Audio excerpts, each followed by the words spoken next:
Hablar de lo que sucedió ayer, el ministro de Economía, Danilo Astori, presentó a la Comisión de la Cámara de Diputados el proyecto de la rendición de cuentas que incluye algunos nuevos impuestos. Vamos a ver qué decía Astori. Sí, a la salida. Vamos a escuchar a Astori y después recibimos a nuestro invitado.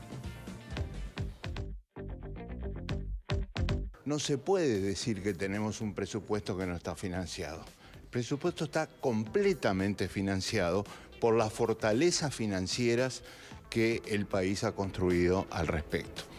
Y yo les decía que es un grave error técnico porque se confunde equilibrio presupuestal con financiamiento, pero con consecuencias políticas, ¿no? Porque se genera una imagen que al país no le hace bien y que es absolutamente irreal. Es de una muy mala intención política hacer una afirmación de ese tipo.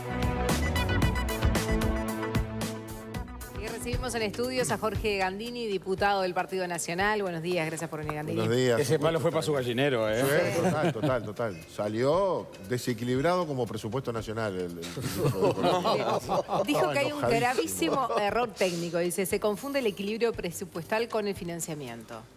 Yo creo que Astori maneja los términos para seguir generando una situación engañosa. Claro, en este caso, en términos económicos, tiene razón el ministro, ¿no? Cuando se habla de financiamiento, justamente no llegar a pagar. Es que en términos presupuestales, cuando hablamos de financiamiento, no hablamos de eso. Si queremos subirle unos pesos a la educación, el ministro nos dice, no están financiados. Ahora, si financiar quiere decir encontrar recursos en cualquier lado, bueno, ¿se puede hablar de financiar con deuda? No. En términos presupuestales, cuando hablamos de financiar, hablamos de recursos genuinos.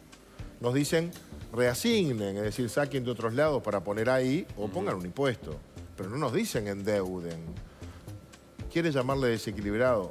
Deficitario, le podemos llamar también. Lo cierto es, y eso no lo puede negar el ministro, es que nos trae un presupuesto para el año que viene que tiene financiado con recursos genuinos los incrementos, los 112 millones de dólares que van a educación, justicia, etcétera, pero nos dice que le van a faltar 3.3% del producto, es decir, 1.800 millones. O sea que los cálculos del gobierno es que los gastos van a ser más que los ingresos, básicamente. El año pasado faltaron 2.100 millones, este año próximo, según el PBI que va a haber en el 2018, números oficiales, y según el déficit previsto de 3.3, le van a faltar 1.800 millones de dólares. ¿Con qué se pagan? Se pagan con deuda. Así lo dice el propio informe, así lo dejó el ministro. Aparte vos, Jorge, decís que los impuestos nuevos, por decirlo de alguna forma, tampoco van a cubrir las expectativas, ¿no?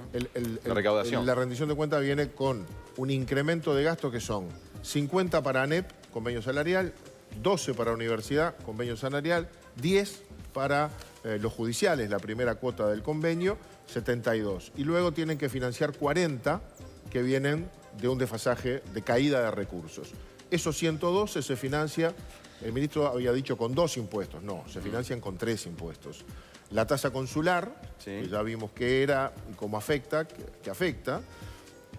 El impuesto al juego, que no es realmente un impuesto al juego, es el impuesto a los jugadores. Las empresas del juego no pagan, es un IRPF, el incremento patrimonial. Si tú jugás y ganás, ese premio que incrementó tu patrimonio paga un impuesto.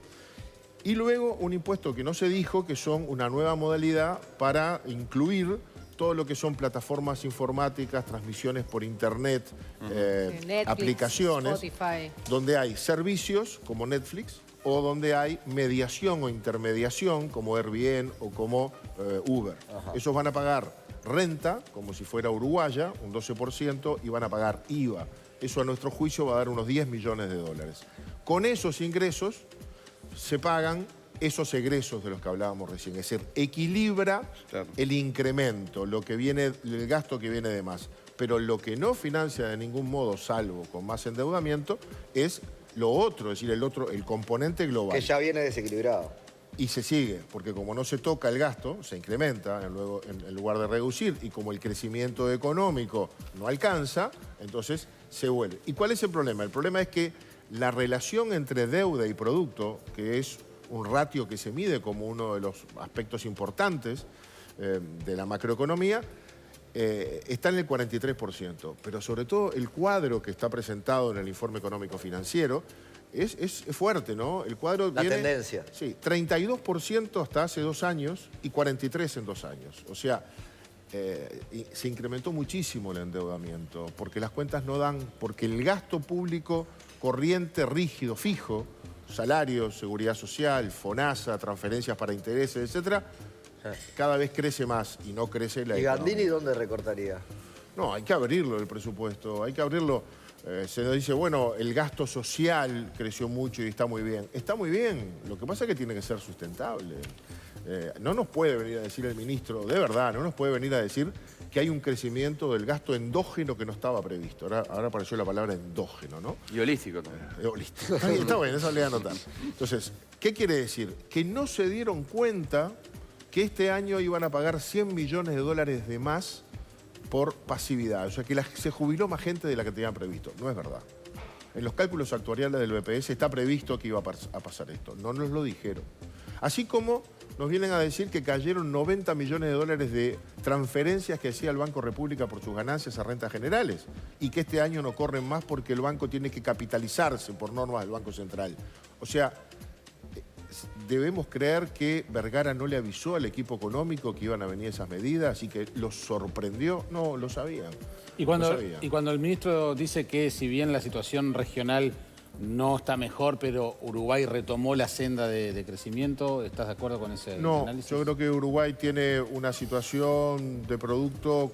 A ver, hay un cuadro maravilloso, mírenlo, que dice, el déficit fiscal está previsto en 3.4, pero si las situaciones coyunturales no se hubieran dado, el déficit estructural casi llega al 5.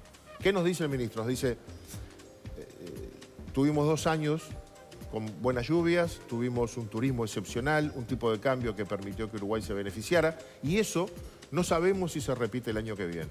Como eso sucedió, el déficit es menor. Pero el estructural, nos dice, hay que tener cuidado porque hubiera llegado al 5.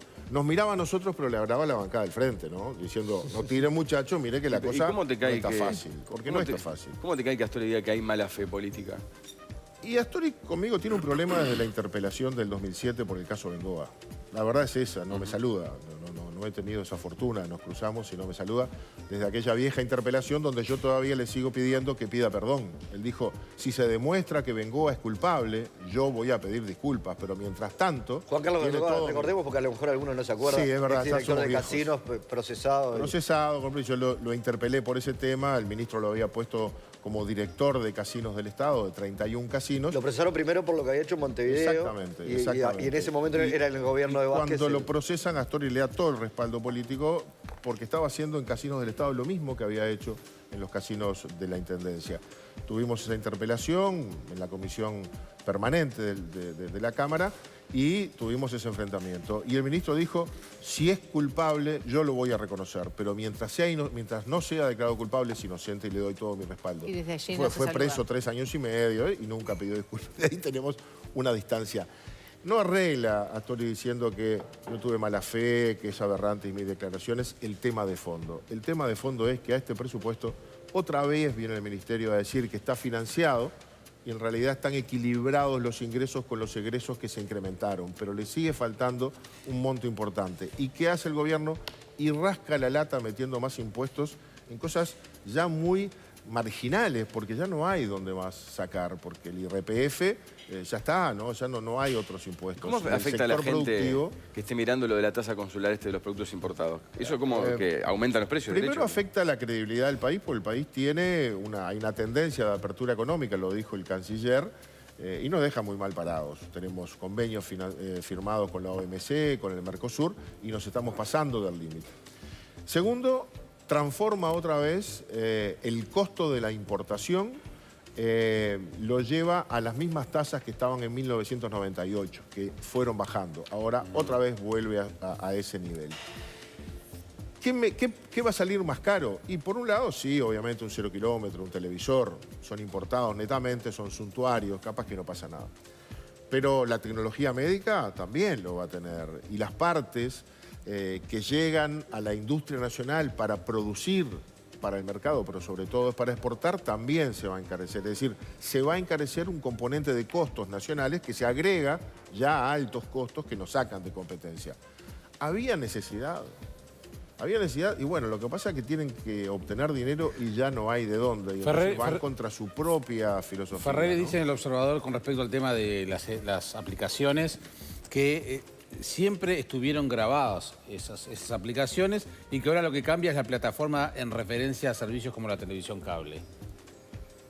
La televisión cable está grabada. Netflix, usted lo recibe, yo lo tengo, dice 9,99. Sí, claro. No paga IVA y no paga renta, no paga nada. Ni Spotify. En Netflix no hay una sola persona trabajando para Netflix en Uruguay. Nada, no hay. Claro, Tony lo equipara el servicio del cable y dice, si el cable paga, esto también tiene que pagar. Bien, puede estar muy bien, pero van a recibir más dinero. No, está bien. Puede decir, lo que dijo en comisión fue que no recibía más dinero. ¿Cómo no van a recibir más dinero? Yo le dije, pero a ver, ¿pagan o no pagan? No pagan. ¿Van a pagar? Van a pagar. Bueno, para mí tiene 270.000 usuarios. Mientras no haya que pagar impuestos por la televisión con Hagan aire. 270.000 por $3.4 entre renta IVA, multiplíquenlo por 12 meses y le va a dar casi $10 millones solo de Netflix. ¿Cuántos usuarios hay de Netflix, supuestamente? Yo tengo una información de 270.000. No sé. Una linda cifra.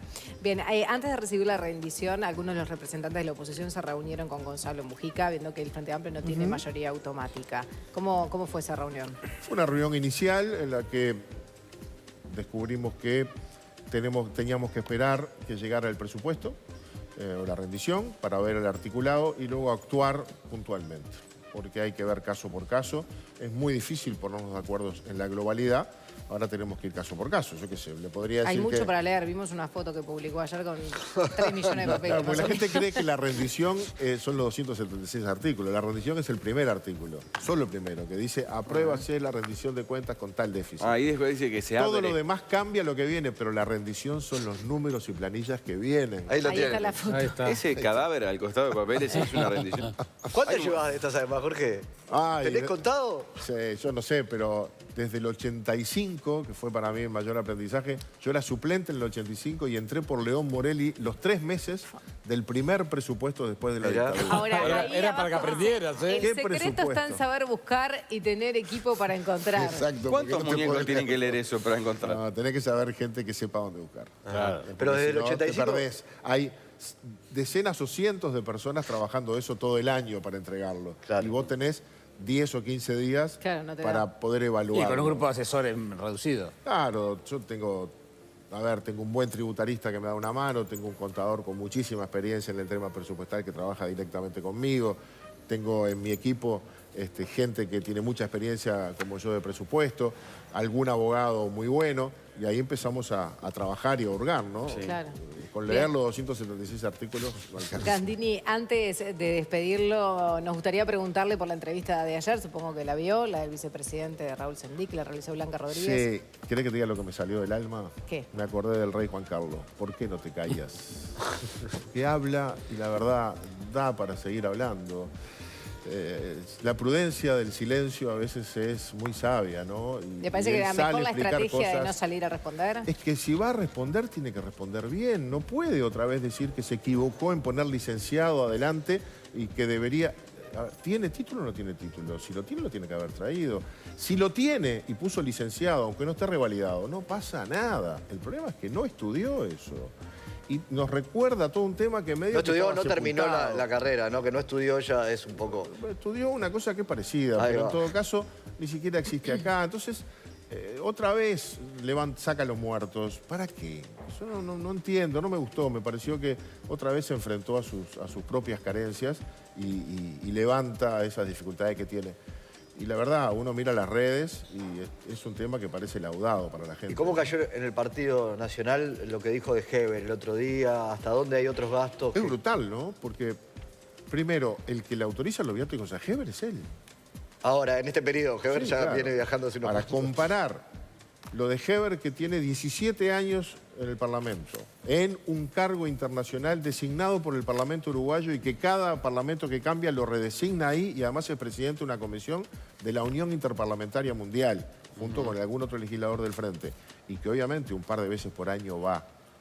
Y ponérselo como una tacha. A ver, si queremos aislarnos del mundo y no viajar más, podemos hacerlo. Ahora, lo que no se le puede decir a Heber es que gastó indebidamente. No compró raquetas de tenis, ni equipos de surf en La Paloma, ni nada de eso.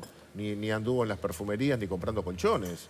El problema no es cuánto, sino en qué. Bien. Jorge Gandini, muchísimas gracias por acompañarnos. Gracias, Jorge. Gracias. Vamos a repasar ahora todo lo que sucedió.